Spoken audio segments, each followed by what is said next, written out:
Okay, You want to start okay, we're over? good. Okay, Ryan, can you just start over? Yeah, I got you. Okay. All right. So hello again and welcome again. I decided for my tech talk to try to teach my sister how to code in preparation for her econ PhD. She didn't have any coding experience, and I would say less than normal coding or computer literacy going into this, which was exciting for like a teaching perspective. But I wanted to treat this more as a case study on learning programming. Specifically, I wanted to explore what I may have forgotten that I've learned since I started my coding journey nearly 14 years ago. The first portion of this presentation was written before I started instructing her, so you get to see what I thought I could teach in a few days and how that stacks up to what was actually taught and what she actually accomplished in those few days. So here's the premise. My younger sister, she's going to grad school. She's going to get her doctorate in economics. She wants to learn to code at a basic level to make doing any data science related work easier. And in late October, she was here October 26th through October 31st, I believe. So it was actually 7 days. It was 6 or 5 days. But she's visiting and I wanted to help her out and also do this presentation at the same time. So I started out by asking a seemingly simple question: what do you want to learn? And she didn't really have an answer to that. It's kind of understandable because it's just hard to know what you want to learn without learning it first. So these are the instrumental topics that I believed would get her furthest and the shortest amount of time. Some foundational knowledge, so basic coding concepts, maybe database interactions. If we get to like Postgres or MongoDB or Redis, something easy, easy in quotes. Data transformation and cleaning, data modeling. Maybe we'll get to graphing. Maybe we'll get to like JSON output. But what I really wanted to do was get to learning autonomy, or as close as we could get to autonomy before the few days that we had were up. And so I asked her as well, another question: how much time do you want to dedicate to learning? And so she said a lot on the first day, and then we'll see from there. And what I took from that, slightly differently, was don't burn her out the first day. Make as much tangible progress in the short term as possible so that she has an incentive to move forward and do more in the later days, so that she isn't getting burned out. So what is the foundational knowledge? What is necessary to be even functional in a programming language? So we can start with the core language concepts. So variables and types. What is a string? What is numeric? What is a list? Dictionary? Tuples? What is a loop? Memory, functions, classes. Specific concepts for data science. So database interactions. How does a float differ from a decimal? How do you display a graph? Because she's not going to be just giving code for her answers. She's actually going to need to put, both output data and data in a visual way. And skills to improve autonomously. And I think this is a big one, probably second to core language concepts, but shell competency, reading the docs, being able to find the docs via Google, and like just really, really hammering home that if you don't know something, look it up. But that's a lot of knowledge. You got to get through a lot of stuff, and we don't have a ton of time to do it. So we have under 6 days, and most of those days are probably not going to be coding specific 24 hours a day. And so I wanted to ask myself some questions to figure out what the best way to do this was. So like, why is programming difficult? And there's a lot of reasons. Here's some fun ones that I pulled from some programming memes. It's just I don't have to go over these specifically, but they're kind of funny. Just demonstrating just unexpected behavior or just things that you may not anticipate. And a lot of these are, you see on the right side, a lot of JavaScript over here. But just a lot of like, why is programming and software a difficult thing to do? And what I walked away with was that expected behavior doesn't always match actual behavior. A lot of this can be helpful. You can read the docs and you can look up something when you don't know what it is, but it's difficult. Your code can break for seemingly completely unrelated reasons. Deployments break for failed dependencies, which failed to resolve because of security exploits from months ago. Local updates can break libraries. Upgrades sometimes just fail for seemingly no reason, and it feels like a research paper sometimes to just figure out why something is breaking.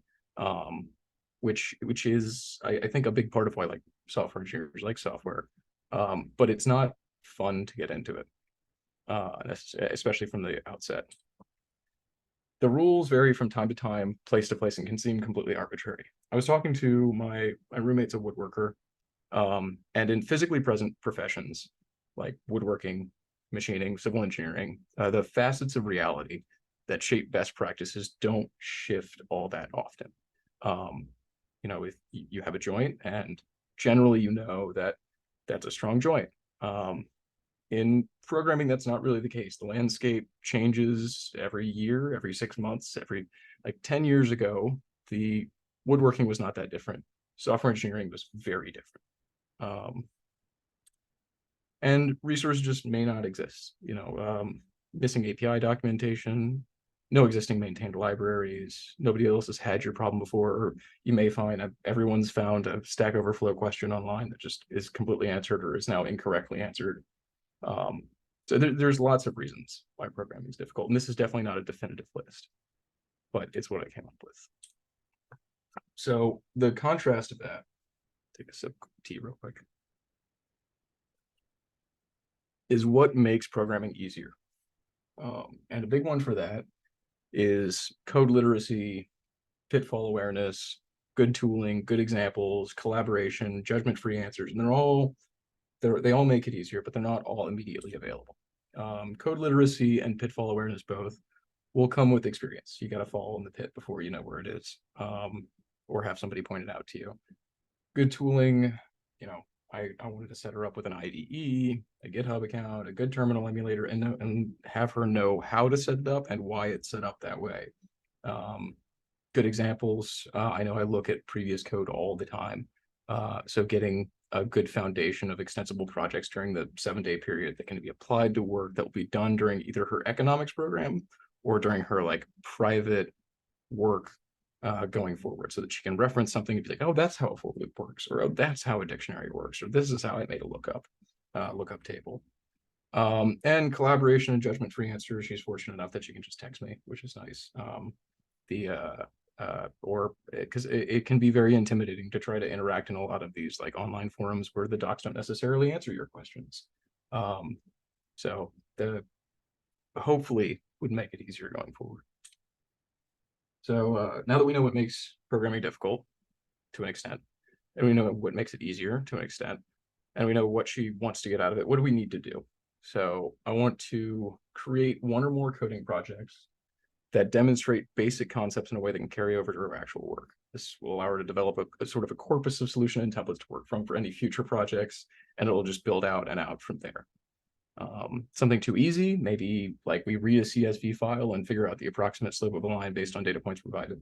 Or at least that's what I wrote in this presentation before attempting to teach her to code. Something too hard, displaying, tracking live data, or displaying any data really would just, a lot of these imaging libraries are going to be too difficult to learn in a few days. Set up her development environment with her and ensure that the entire process is documented as to what each step does and why each step is necessary, so that she can, if her computer dies, then she can set it up again herself and doesn't need to have me either remote into her machine and help her fix it or get on the phone with her for an hour. Knowing why you do what you do, I feel like, is almost as important as knowing the thing in the first place. And very importantly, setting expectations very low and making sure not to describe anything as trivial or easy or simple before she demonstrates an understanding of the material, because I really don't want to discourage her from learning something that will eventually become trivial or easy or simple to her, but she is not there yet, because it's not great. It's not a great blow to the ego to have something that you don't understand be described as trivial. So what don't we need to do? Because I feel like scope creep is a problem, because I really like coding. I really like programming. And I am sharing all of this information with her, and it's not necessary to do some things that would be potentially fun to do. So front-end work. There's no reason to add the complexity of JavaScript front-end frameworks or styling or anything like that. I'm sure she would really enjoy it. But it's not something that's necessary. Machine learning, if she wants to do machine learning, she can learn it on her own or as part of a course. It's not something that I do regularly, and I don't feel qualified to teach it. GPU programming, yeah, not necessary. Parallelism overall was not necessary. She needs to get the basics down. And I hinted at, like, there's, you know, we had fun conversations about computers as a whole outside of the quote unquote curriculum, that we hint at some of these concepts, low level concepts like atomicity, caching, garbage collection, weakref for Python pointers. I would argue that a lot of these concepts are necessary for software development, just these architecture concepts, but not necessary for code competency and data science, especially if this is just like the foundational knowledge. The groundwork for these concepts is imparted, you know, pass by reference, pass by value, what you can modify, but a lot of the finer points are going to be left out. Specialized libraries, I did not want to try to go into any of these like PDF rendering or AWS or specific frameworks. Requests was one of the ones that I was very tempted, pandas as well, because I think it'll eventually be useful, but we just didn't have time. But the one that I did really want to impress upon her was PDB, or a debugger for Python, which is the language that I chose to teach her in. Because it just makes walking through the code and understanding why control flow operates that it does, or understanding that it is operating how it does, a lot more straightforward, in my opinion. Much better than print statements, at least. So how did it go? Before I wrote this presentation, and I knew it wouldn't meet the exact criteria that I expected. I wanted to write the first half of this presentation so that I could see what I expected to get done versus what actually got done. And of course, no plan survives contact at the end of it. So day number one, the plan was to install an IDE. So I planned on setting up VS Code. So that's what I use, and it'll be easier to help her if she uses something that I use on a day-to-day basis. Set up a GitHub account, local access, Python, a terminal emulator, write everything down, and then maybe like some simple demo terminal interaction. She doesn't need to learn like set and awk or how to grep. Oh, that's not too bad. But creating a little cheat sheet and a very simple demo Python problem. I initially intended to use the IMDb dataset, which has like a bunch of rating information and viewing information for TV shows and movies, but I ended up not using that. And we'll get into why later. So what actually ended up happening was we installed the IDE, we set up the GitHub account, we got local access with SSHP set up for Python, set up a terminal emulator. I chose PyTerm, and then we did a couple simple problems, where you count the instance of a specific item in a list, count the instances of multiple items in a list, some simple functional examples, and how to reverse a list. And I'll get into actually have the screenshots of the code and we can look at it. And if you guys want to critique it or something later too, that's great too. But we'll see that in a sec. Day number two, I wanted to go back and cover any core language concepts that weren't covered in day one, really focusing on variables, typing, different, like what is a loop, what is memory, what are functions and classes, and then I wanted to move into specific concepts for data science, DB interactions, floats versus decimals, displaying graphs, and then I wanted to try to import the IMDb dataset into Postgres, creating models and all that fun stuff, and tease the idea of database migrations to maintain consistency. So I covered the basic language concepts on day two. And at this point, I realized like database interaction is not something I'm gonna get to, not in a few days. I think we have 4 days total. So it's not something that is going to be important at the beginning. It's just going to be something that is teased and mentioned. Also, I didn't really understand initially where she was having some issues with some of these, some like the for loops and things like that. It wasn't necessarily obvious that for loops, like the indented block, was what was operating under the for loop. So it was a conversation where we were going back and forth. I'm like, but why do you want to put this code over here? And she's like, well, it'll just run, right? And no. But we had some very basic example problems on day two as well. And this is where a lot of the actual coding happened. We counted the number of times a specific element appears in the list. count the number of times any element appears in a list. We reversed a list, basic, try, except, else, finally, you know, in case she wants to do something that may raise an exception, and some super basic GitHub interactions. So branching, committing, pushing, and then introducing the idea of pull requests. And I sort of left that as an exercise to her, but I checked on her GitHub account and she still hasn't put in the pull request. So no homework. So this is the first coding problem that she had, which was kind of cool. Count the number of times the number 4 appears in the following list. She has some good variable names here. She has the accumulator, and you know, we went through and had if the value is 4, and this was a cool thing to see, seeing her put together that I was reassigned to each value here in this list. Was a seemingly difficult concept to grasp, but when she got it, it was like it clicked into place, and it was pretty cool, because we moved on to other things that are obviously going to need for loops. So counting the number of times that each number appears in this list. So she has her accumulator, but then building a dictionary to actually see all of these elements. So it would output like, hey, there are 2 1s, there's 2 2s, there's 3 3s, 5 4s, and 1 5. And just introducing the concept of like, hey, a dictionary is a really good way to store this information and look up this information quickly. You can see in the reverse list, she has some good comments in here describing exactly why she did what she did, because this is a little bit of a mess here. Understanding the idea of like 0 indexing is something that I've forgotten that I've learned. Like, hey, the list starts at 0. The length of the list is the number of total elements. So you end up having to do this logic where you subtract the index plus 1. And I had to censor some of her swear words in here, but that's okay. A lot of people swear in their personal code. Some of these like basic functional examples where where I wanted to sort of impart like, hey, this is how you call a function, you know, just the very basic syntax of like, hey, we want to understand what a while loop does, what the print statement looks like, what I mean, even the random package, I guess it could be useful in some way, maybe for like a dice rolling game. Yeah.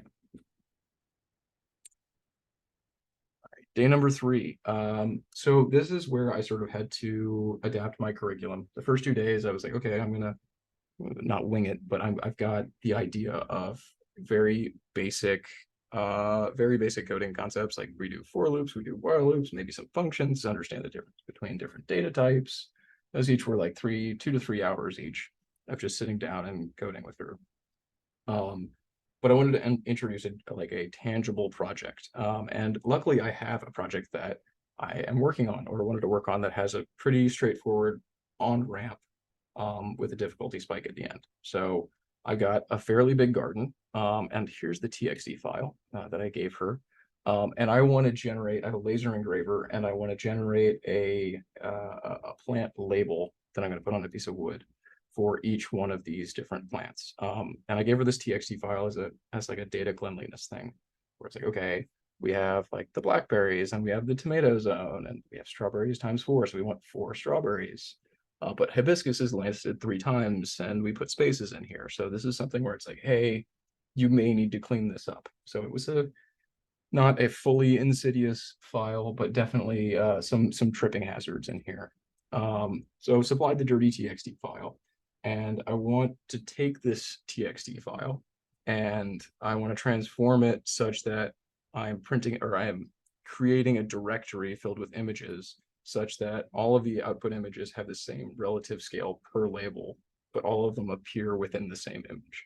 So if I have 3 mint plants and 1 strawberry plant, the output image should have mint, mint, mint, and the output for strawberry should just have strawberry, but the relative sizes of the images is going to have to be consistent. And that's the part which I now know is probably not achievable because we went through this. But what we ended up doing for that day after I generated the TXT file was she read the TXT file and she actually got through all of the data cleaning such that we had all of the elements in the list. And it was very helpful at this point to introduce PDB so that she could PDB and PDB set trace and actually see what was in this list as her code was running. And it was pretty cool to see that, where she was like, oh, I'm going to make this like change. Okay, now the tomato zone is the and tomato zone, or I want tomato zone with this sort of Pascal case going on.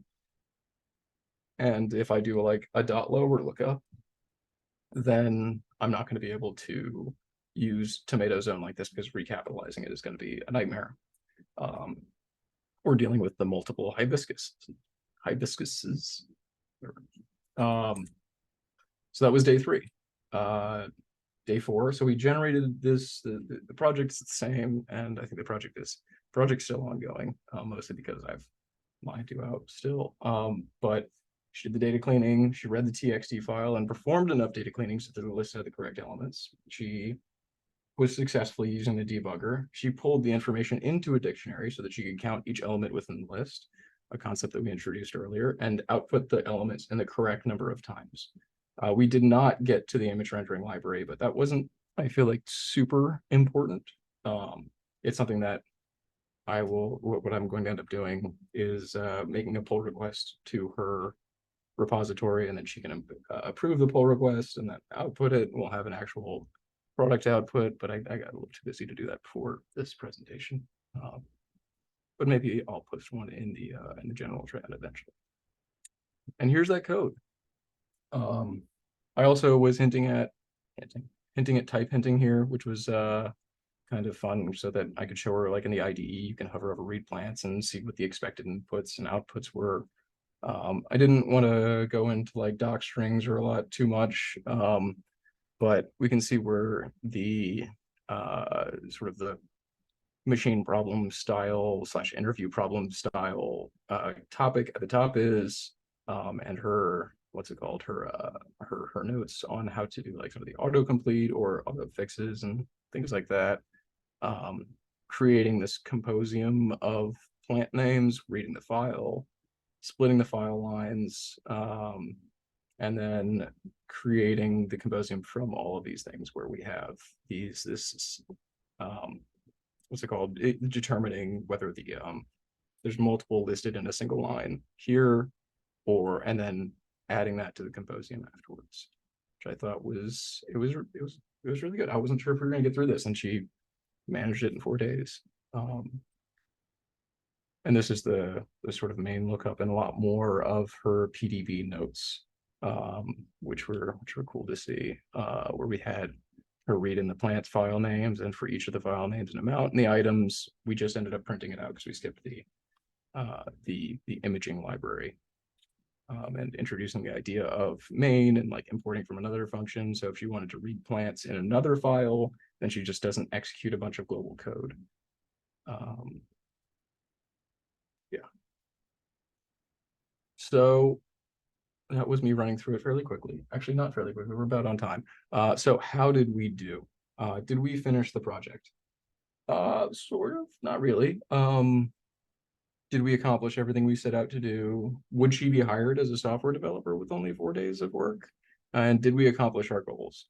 No, I didn't really expect to finish the project. I went into this with very high with very high goals, but very low expectations. So we didn't really finish the project, but that's okay. Did we accomplish everything we set out to do? No, but it's not like we're going anywhere, right? It's the nice part about software and programming is that there's always more to learn, and there's always time to improve, and we don't need to be sitting in the same room to do coding. Would she be hired as a software developer? I don't think this surprises anybody, but no. If it was that easy, if we just hire her as a software engineer after 3 days or 4 days of coding, everybody would be a developer. Did we accomplish our goals? I would say yes. She is set up to keep learning and improve autonomously. She's sort of interested in programming more as like a tool to accomplish her end goals, but I think that's good enough for me.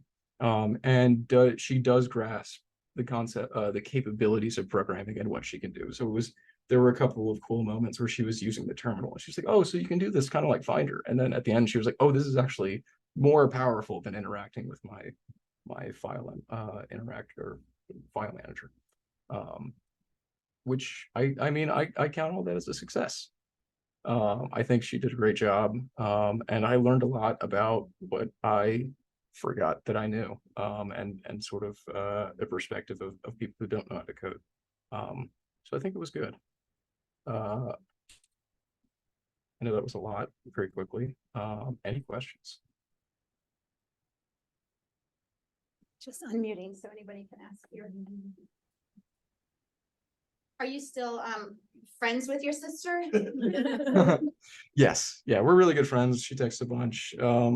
She is all over the place right now. She's between like New Jersey and Florida. And she's always on the go right now, getting prepped for her econ PhD. Yeah, we're still friends. It helps that I let her use my Steam account to play Baldur's Gate while she was here too. I might have to hire you to teach me.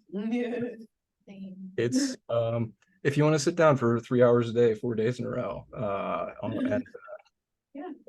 it was definitely, it was good because she really wanted to learn, and I think it would have been far more grueling if she wasn't as motivated as she was.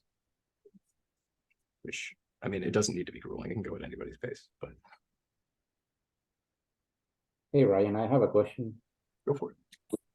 So this is Raul Ortiz, just in case you don't see who's asking. I mean, you hit your sister with a lot of hard, complicated stuff, from the beginning, because I know software development is not as easy as as we perceive it.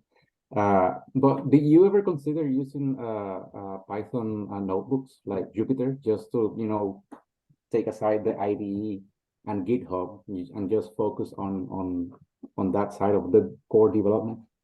So a lot of what we did was in terms of like input output, Python notebooks would have been useful, Jupyter would have been useful, but we mostly interacted with Python if we wanted to see like input result through just through the terminal, just executing Python command and just inputting something, see what it says, and it vomits stuff back out at you. I honestly didn't even think to use Jupyter at the time.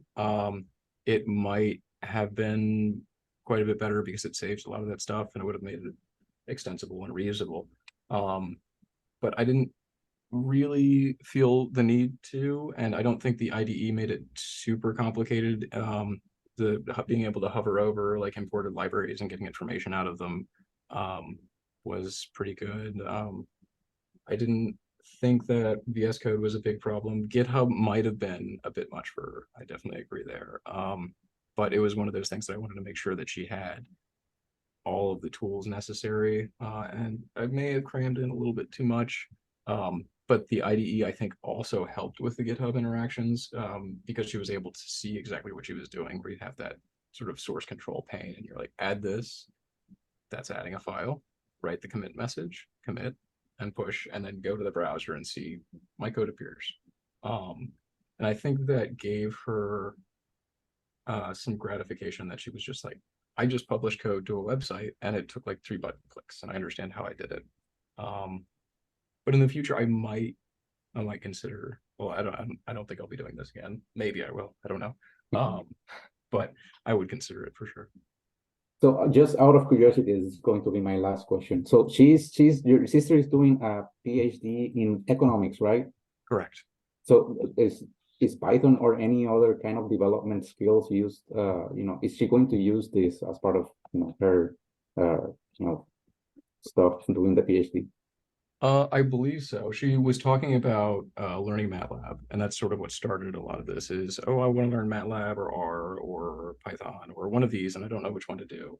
And I thought that Python, maybe it's using a sledgehammer where a ball peen hammer would be necessary, or, maybe it's too powerful of a tool. But I'd rather give her the capability to do more than doing, because I did MATLAB during my undergraduate and for my physics degree, and I think it confused me a little bit more than it needed to. And a lot of I believe she'll use it because she was expressing interest in programming languages, and I believe her econ programs said that they needed some sort of basic functional level of programming before getting in. But I don't know what her her program's actually going to be, because I don't know very much about economics. Great stuff, man. Thank you. Thank you. Any other questions? Thank you, Ryan. That was great. Glad to.